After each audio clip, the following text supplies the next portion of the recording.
2023's Viewfinder features one of the coolest game mechanics I've ever experienced, though it'd be easier if I explained it with a visual example. I need to get across this gap, but there's no obvious way to do so. There's a pathway that extends across the ceiling, but I can't climb to it. However, I can take a photo of this pathway, rotate the image 180 degrees, and paste it into reality.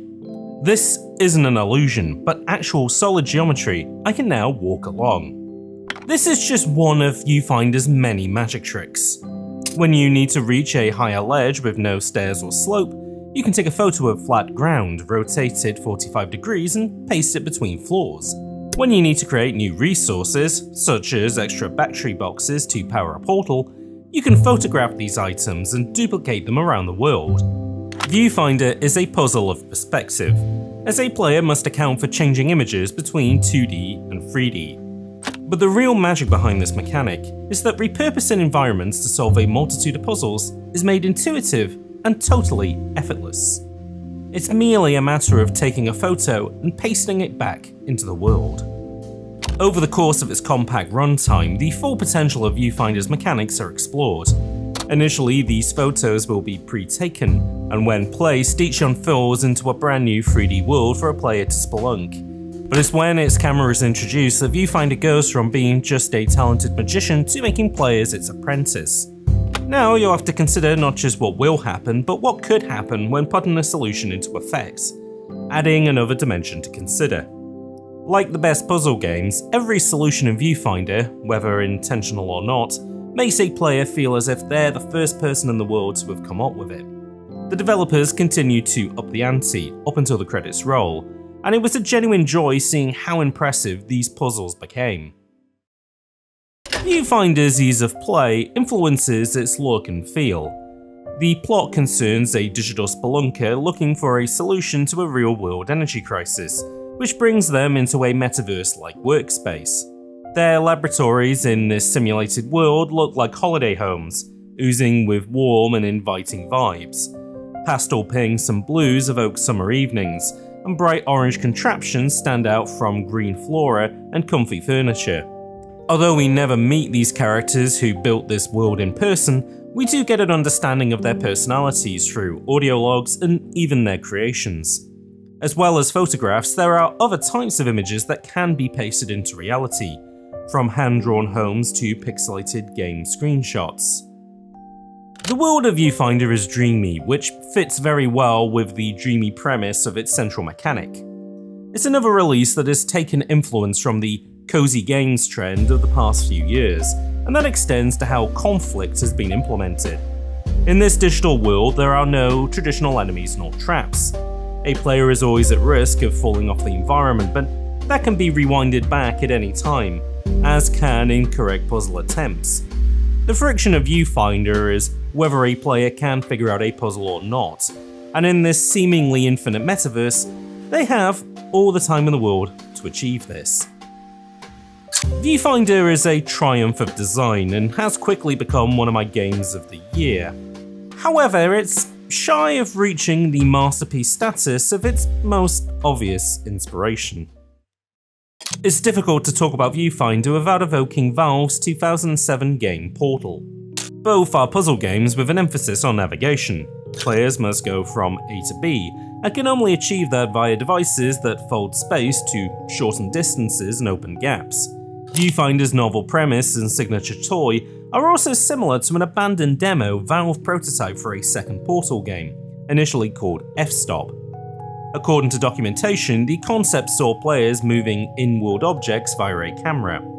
Although the developers behind Viewfinder found their inspiration out of working with Unity shaders, and the final game mechanics are more robust than that initial concept, the design of Valve's game is still an influence here, in a more unexpected manner. Viewfinder is one of the few recent puzzle games that could be unofficially grouped as Portal-likes. Think games like Superliminal, Maquette, and Antichamber that have come in the wake of Valve's game and riffed on its design. This isn't a strict definition, but rather a collection of reference points. First-person perspectives, locked-down facilities, omnipresent narrators, and of course mechanics that allow the player to circumvent reality. Why these games unfortunately get labelled with being like Portal is that they too often stand in the shadow of Valve's game. Points of reference can become points of comparison, and often each only serves to flatter Valve's game and diminish the work of independence. Being developed by smaller teams, there is only so much that can be achieved compared to what this larger studio can. For example, although Superliminal has a very appealing art direction and charming voiceover, its puzzles never meaningfully increase in challenge. Instead, mechanics and ideas are quickly dropped and change throughout the story. As a result, everything feels a bit undercooked. Portal's art style is a lot more Spartan, and voiceover meaner, but it never stops developing on its core mechanic: placing portals. For the first few test chambers, it's out of a player's hands, so all of its applications can be shown off in a controlled manner, before letting players try it for themselves. In that time, there are no one-off gimmicks that Superliminal often employs. As a result, Portal feels far more satisfying a puzzle to solve. Of its contemporaries, Viewfinder is the closest to capturing the magic of Valve's original Portal, but it can't quite manage to replicate all of its successes. Challenge doesn't escalate smoothly throughout the game, and like its other Portal-likes, it is often too quick to introduce and then drop new mechanics as a means to keep players on their toes. For example, there are coloured gates that only appear in a handful of levels before unceremoniously being dropped. These gates don't at all leverage the camera and don't have that level of creative freedom that makes that mechanic so appealing. Yet they also don't get the opportunity to fully develop into something that is as interesting as the camera is. Although small, another piece of Viewfinder's design that cheapens the product is the destructive nature of the camera mechanic. A portal puzzle is designed so that it can always be reset to initial states at any point without having to venture into a menu, whereas a rewind feature has to be implemented in Viewfinder because a player can destroy the infrastructure of a level. 2. The cozy vibes of Viewfinder give the game a more limited appeal. Although the art style is a perfect fit for the concept, the writing and voice acting is far more polarizing. One such example sparked an overwhelmingly negative reaction on social media, something I find a bit overblown, especially with greater offenders within the genre and certainly this year's releases. But the sheer quantity of voiceover might be the issue. Although Viewfinder includes an omnipotent voice like Portal, it also includes audio logs and character chatter. There might just be too much talking, and it comes across as an insecurity, especially in a genre where a player should be alone to figure out a puzzle solution. The differences in tone might be summed up best by Portal and Viewfinder's standout characters, GLaDOS and Kate. The former is an antagonistic robot overlord who has gone on to become beloved by fans for their nasty quips. Viewfinder's Kate is a rotund feline who punctuates your puzzle solving with positive affirmations. Although it's too soon to say if Kate could become iconic, it seems unlikely in an era where gamers have been driven to cynicism by the inclusion of cute animals in indie games, especially in light of viral accounts like Can You Pet the Dog? I don't put too much stake in the opinions of two online gamers, but ultimately Kate is another friction smoothing measure in a game that's already a smooth drink. Not a bad addition, but an unnecessary one. Just to clarify, I don't think that Viewfinder would become a better game if Kate started calling you a for not solving puzzles quickly enough. Viral Twitter posts aren't a barometer of everyone's taste, and it's possible that Viewfinder could find a greater fanbase amongst like-minded gamers who aren't aware of its positive qualities. Due to its near greatness being scuffed by a few dents, Viewfinder makes an unusual pairing with another recent release, DreadX's My Friendly Neighborhood. A small team of developers there were able to make a fully realised pastiche of Resident Evil 7, and that polish extends to a fabulous art direction and one of the best jazz soundtracks of any recent title. But because it is so near greatness, obvious flaws of a lower budget are more apparent. Ammo pacing isn't as considered as Capcom's game, and in an adventure game that requires key items, often feedback isn't clear enough on what can and can't be picked up and used. Viewfinder is also in this realm. It's a hyper-polished and competent indie game that can't quite shake that indie label.